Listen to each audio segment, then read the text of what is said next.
طبعا انا تحب شيء اسمه رباب ممكن. انا اهم شيء عندي ان الكويت ترجع.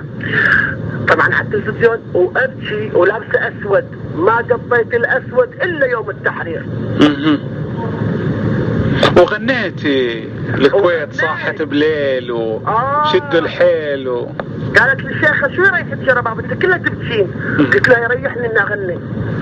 قالت لي طيب انت مو الدكتور الامريكي هناك بروفيسور قال لي مدة سنة ما تغني. انا ما قدرت، شهرين ما قدرت وخالفت نظام الاطباء خالفت ودخلت استوديو وغنيت. غنيت للكويت يمكن حوالي 6 اغاني، يمكن فيهم واحدة حق الشيخ المرحوم فهد الأحمد والباقي كلماتي والحاني. من كثر حبه للكويت، من كثر شوقي للكويت، شيء خارج من القلب يعني من الصميم. والله الله شاهد.